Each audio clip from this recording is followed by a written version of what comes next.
আসসালামু আলাইকুম। মুক্তিযোদ্ধা সংসদ কমিটির অভিষেক জানবো তার বিস্তারিত খবর। তবে আপনি যদি যুদ্ধের জীবন চ্যানেলে নতুন থাকেন, চ্যানেলটা অবশ্যই সাবস্ক্রাইব করবেন, পাশেই থাকবেন। ব্রাহ্মণবাড়িয়ার আখাউড়া উপজেলা পৌরসভা ও সকল ইউনিয়ন আহ্বায়ক কমিটির অভিষেক অনুষ্ঠান অনুষ্ঠিত হয়েছে। আখাউড়া উপজেলা মুক্তিযোদ্ধা সংসদের কার্যালয়ের হলরুমে এ অভিষেক অনুষ্ঠিত হয়। অনুষ্ঠানে সভাপতিত্ব করেন উপজেলা নির্বাহী কর্মকর্তা তাপসী রাবেয়া। অনুষ্ঠানের প্রধান অতিথি হিসেবে উপস্থিত ছিলেন ব্রাহ্মণবাড়িয়া জেলা মুক্তিযোদ্ধা কমান্ডো কাউন্সিলের আহ্বায়ক বীর মুক্তিযোদ্ধা সৈয়দ এমরানুল রেজা, যিনি আখাউড়া উপজেলা মুক্তিযোদ্ধা কমান্ডেরও আহ্বায়ক। প্রধান বক্তা হিসেবে বক্তব্য দেন বীর মুক্তিযোদ্ধা অ্যাডভোকেট হাম্মাদুল ওয়াদুদ।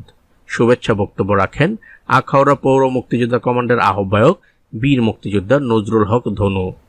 অনুষ্ঠানটি যৌথভাবে সঞ্চালনা করেন আখাউড়া উপজেলা মুক্তিযোদ্ধা কমান্ডের সদস্য সচিব বীর মুক্তিযোদ্ধা মোহাম্মদ তাজুল হক শিকদার এবং পৌর সদস্য সচিব বীর মুক্তিযোদ্ধা তোফাজ্জল হোসেন খান।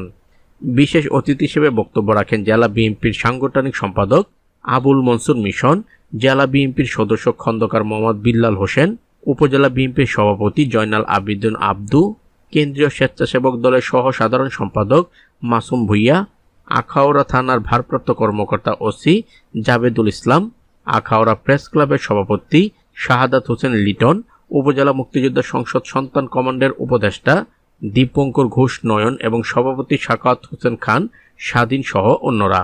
অনুষ্ঠানে আখাউড়া উপজেলা মুক্তিযোদ্ধা সংসদ, পৌর কমান্ডো ও ইউনিয়ন পর্যায়ের নতুন কমিটির নেতৃবৃন্দকে পরিচয় করিয়ে দেওয়া হয়। অনুষ্ঠানে আখাউড়া মুক্তিযোদ্ধা সংসদের সার্বিক কার্যক্রম এগিয়ে নিয়ে যাওয়ার জন্য সকলকে আন্তরিকতার সাথে কাজ করার আহ্বান জানানো হয়। তাছাড়া বক্তারা বীর মুক্তিযোদ্ধাদের সুস্বাস্থ্য ও দীর্ঘায়ু কামনা করেন। তো আজ এ পর্যন্তই, দেখা হবে অন্য এক নতুন ভিডিওতে। ততক্ষণ পর্যন্ত সবাই ভালো থাকবেন, সুস্থ থাকবেন। আল্লাহ হাফেজ।